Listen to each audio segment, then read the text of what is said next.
there is a transmission of power from the governor to Mr. Ayedatiwa, which the House of Assembly in Ondo State, we understand, is also in the copy of that communication. There seems to be some handshake now.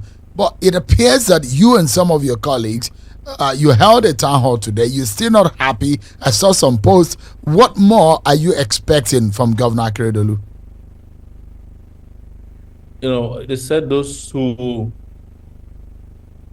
forget history are bound to be doomed by the repeat of history. This is what George Santayana once said. And in the case of Ondo State, we're seeing something similar to what the Yaradua cabal took Nigeria through in 2010. So Akeredolu returned to Nigeria from Germany, or wherever he went for treatment in September, never stepped foot on Ondo soil. He stayed in his house outside the state, never carried out any official activity, no cabinet meetings, just visitation to his house, once by his cabinet when he freshly arrived, and secondly by some state governors in the Southwest. And then his signatures were being forged. People were using subterfuge, using his apparition to run the state.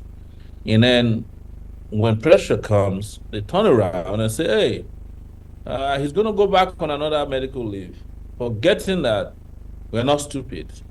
You never came back from the first leave. And this time around, the cat has been let out of the bag. We have now found out that they are forging signatures, forgery. In fact, there's an investigation, let's assume there's one going on about that. And a meeting was held in Abuja, which is completely illegal, to come and resolve this in an unconstitutional way. Let him write another letter asking that he will go on another medical leave when he never came back from the first one. As we speak, nobody, except if this appeared while we started the issue, has seen a copy of his letter asking to go on another medical leave. As we speak, he also has not been seen traveling out of the country because he's incapacitated. I mean, how can you take 5 million people for granted for so long? I mean, citizens of Ondo State, and not expect that someone will be wise enough to know that this is another fraud. You cannot defend one fraud with another fraud. So that's why the issue of being satisfied doesn't even come up at all. He has not done the needful. What is needful is for clear now that he can't resign. So we are calling for a total removal of Akeredolu from Ondo State by invoking the doctrine of necessity. That's where we are. Nobody should fool people by saying, oh, he has written another letter. You know, you go on leave, you don't come back, you go on another leave.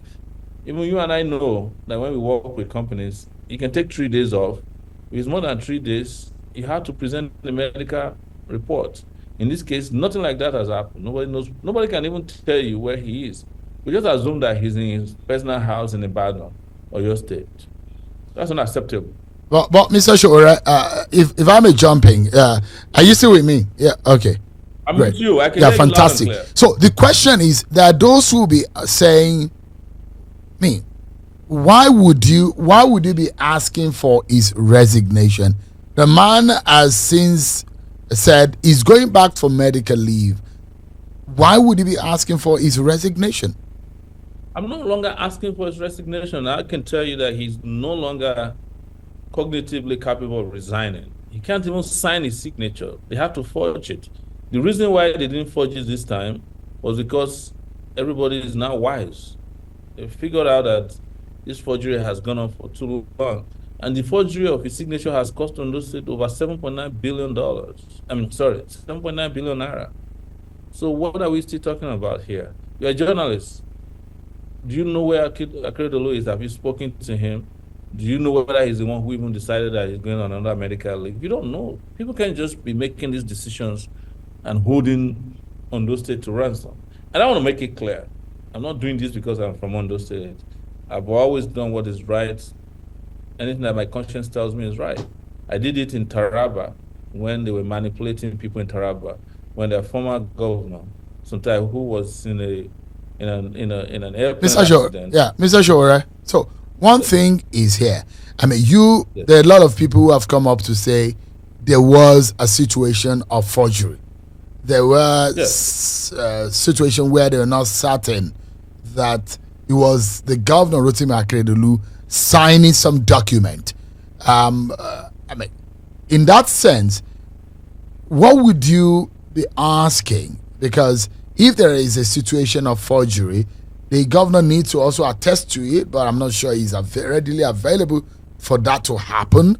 You have made reference to what happened in the Yaradua era, but what do you think should be beyond politics? Because there are political intervention that took the situation to where it is right now.